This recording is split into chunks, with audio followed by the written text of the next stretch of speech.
Je leur dirais que l'équipe, malgré les tensions qu'il peut y avoir au sein d'une équipe, parce que notamment dans un service d'urgence, on est hyper nombreux parce que les compétences demandées dans un service comme ça fait qu'il faut une grosse équipe.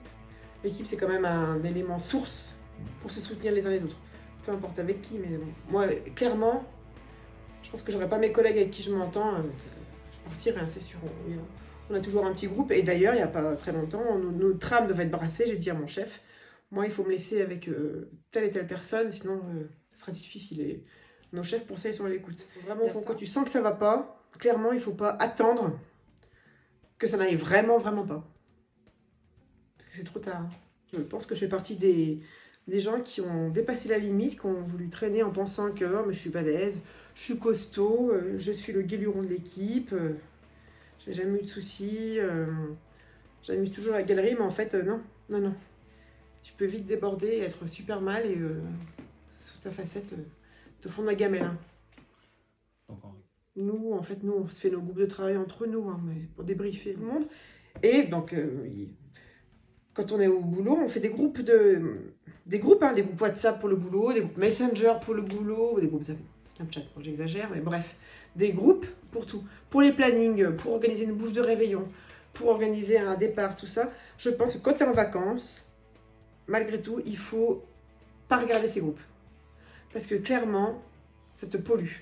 Et même quand tu es en repos, je pense que tu as 3 jours de repos, si vraiment il y a une urgence qu'il faut revenir bosser, ou ok, c'est ton chef qui va t'appeler, il faut pas regarder ces groupes parce que ça te bouffe. Et moi, je l'ai eu fait hein, pendant mes vacances, de regarder, et ne serait-ce que là, j'ai vu que pour le 28 décembre, il manquait 2 personnes, que pour le 31 décembre de nuit, il manquait 1 personne. Donc du coup, je sais que le 31 décembre, moi je suis de nuit et qu'on sera en sous-effectif. N'empêche que tu y penses. Et je pense que se protéger, c'est de couper ses réseaux, inhiber les alarmes là-dessus. C'est débile, hein, mais on sait qu'on est tous dessus. Et ne pas regarder ça, je pense que c'est hyper important. Parce que tu dis, au pire, si c'est vraiment qu'il y a vraiment un arrêt de travail, celui qui va t'appeler, c'est ton chef, hein, c'est pas ta collègue sur Messenger. Non. Tu mets des sourdines 3 jours. Quand tu es en congé, tu mets en sourdine le temps de tes congés et c'est tout. Parce que ça te bouffe. Parce qu'après, tu vas regarder le planning, tu te dis, tiens, qui c'est qui est en arrêt? Bon, c'est elle. Donc tu cherches, tu regardes ton planning, tu te dis, putain, c'est qui?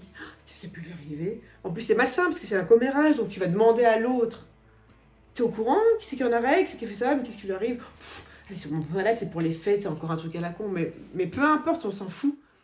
Il faut couper les réseaux sociaux du boulot. Si je suis au bout du rouleau, au fond de la gamelle, que j'ai eu un truc dramatique, je pense que j'en parlerai à ma mère, ça c'est sûr, elle m'écoutera. Voilà. Sinon, la famille, je suis pas certaine. C'est une ressource autrement, en fait. C'est une ressource autre. Moi, mes parents, ils s'occupent de mes enfants quand je suis au travail. Si je suis en retard parce que je suis au travail, ma mère, elle expliquera pourquoi. Ils sont grands, ils vont comprendre. C'était mes amis, mes enfants quand ils font pas leur crise d'adolescence. Mes séries télé, effectivement, ou pas. Hein. J'écoute de la musique, les bains, les soins du visage, l'esthéticienne, m'occuper de mes cheveux. Et...